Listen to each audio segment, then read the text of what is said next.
Well, hello and welcome back. Today we're going to take a closer look at the Model 1911 and some of the early changes that took place with this pistol.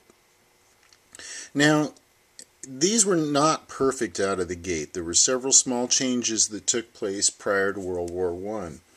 And we'll go ahead and get into that after I give you a brief introduction to the pistol we're looking at. Now, this one is serial number 3100, and this one comes from April of 1912 is the assembly date on this, and the contract for this one was from October of 1911 when the Navy ordered their first 1911s. Now, some of the things about these early ones is the first ones were finished in the deep rich charcoal blue that Colt liked to use at that time period, and then the small parts were finished with a fire blue. Now, this highly reflective finish is not really that good for a military pistol. And if you want to get a closer look at what that finish looked like, I've got another video called Colt's Handcrafted Stippling and Checkering, and that has a really good example of what that early bluing finish looked like. But anyway, the Ordnance Department didn't like that highly reflective finish, so they went and they requested that Colts dull the finish down. Now, that was easily obtained by just taking and lessening the polishing in the final stages before bluing, and it gives it more of a matte appearance. And they did that change in 1912. I think it was in April, around serial number 2400. So this one already falls out of the range where they had changed that, and this one you can see is a little bit more of that matte blue finish when compared to the high luster of those other ones. So that was one of the first changes requested. Now, another issue with these early ones was they had a sear spring problem, and what could happen was the sear spring could be potentially installed backwards, and if that was done and a loaded magazine was installed and then the pistol cocked and the slide let go to return to full battery, it would discharge around because the hammer wouldn't stay in the full cocked position, and it would strike the firing pin as the slide returned home to full battery, and it would create a discharge.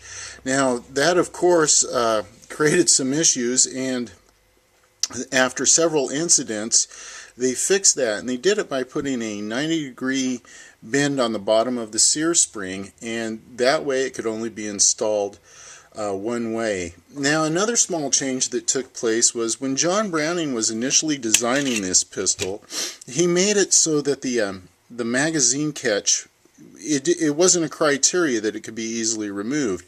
And as Springfield Armory started to work with these pistols, they found that in order to get this out, sometimes they would deform the frame in removing it. So they suggested to Colts to mill a slot in this so that you could take and get a screwdriver on it and assist in removing this. Now, this one here you can see has a concave dimple in it, and so what Colts did, as I've mentioned in many videos before, that they didn't waste any parts, good business practice, so they took and they milled across here a screwdriver slot. Now, this first one that we see here in this example is a type 1 of these magazine catches, and in the next one where they milled their remaining stock and used up all their inventory, that's the type 2.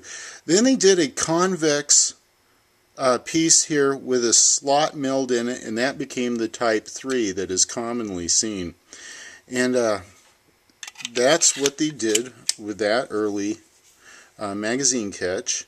And then after that, the magazines went through many changes. Here we can see the lanyard loop on this early one here, but they had a lot of issues with these not being strong enough.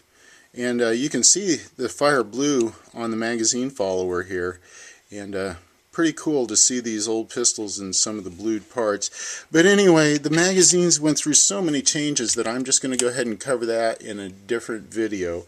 And one of the next things that was done was the recoil spring plug was changed. It was initially had some threads in it so that it would thread onto the recoil spring, but they removed those at the request of the Ordnance Department. Then they discovered, well, what could happen is these were reassembled you could potentially slip reassembling the pistol, and then of course the magazine, or the recoil plug, recoil spring plug, would go shooting off in whatever direction and could potentially create a lost part. So a very astute ordnance inspector decided that to suggest that merely punching a hole in that would create a metal tab that the recoil spring could be attached to, and subsequently that was done, and then there was two different styles of that as they figured out which way they wanted to do that process. So another thing that was in these early 1911s, and this one being a really good example of an early one, still has the rounded sight on the rear. Now that created an alignment problem, and the Ordnance Department thought that if they took and they put a square sight on that, that you'd be able to take and know when the pistol was level as you held it to fire it. And they had the School of Small Arms at Fort Still, Oklahoma do a study on it, and sure enough that they confirmed that that was correct. So that was another early change around 1914, where they put the square sights on these to help with the alignment problems and get rid of any canting, and subsequently they made the pistol more accurate doing that. Now in September of 1913, the Ordnance Department also wanted to see the hammer widened or made a little easier to cock by thumb. And what they did was they went through and they looked at two different styles, a hook style or lengthening the hammer.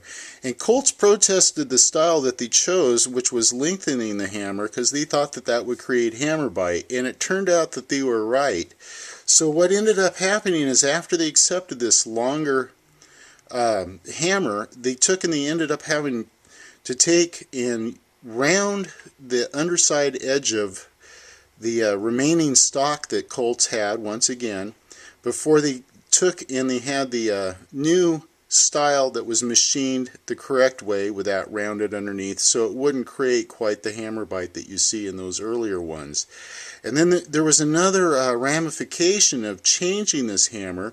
The hammer weighed slightly more, so that meant that the mainspring had to be beefed up a little bit, and they took and they changed the mainspring by taking and using a thicker wire with fewer coils, which gave the tension that they needed to make the hammer work correctly. And then another internal change was the recoil spring guide. If you can picture that, has the half radius, and it comes down to 2 points. Well, in the early ones, Colt left those points sharp. Now Springfield Armory had taken, when they were manufacturing, they rounded theirs slightly. So they requested that Colts do that. And then Colts subsequently did do that, and there you go. Now one other thing that was noticed early on in these was in the holsters, there was controversy as to whether this thumb safety could be disengaged when drawing it from the holster because it would catch on the holster. There was quite a bit of controversy that went back and forth between, was it the holster, was it the thumb safety, what was the issue? And finally they settled it by taking and slightly rounding the thumb safety itself. And in hindsight, they don't think it really was that. There was no incidents of any of the cavalry that was using this, of the thumb safety being disengaged while riding or what have you, withdrawing the pistol. But that was another small change that took place. So there's a brief rundown of some of the changes that took place in the early design of the 1911 between 1912 and approximately 1915-1916, prior to World War I. So here's a beautiful example, and I hope you enjoyed this video, and we'll take a closer look at this pistol and its role with the U.S. Navy in 1911 to just after World War I. Alright, hey, thanks a lot for tuning in. I hope you enjoyed the video, and have a great day.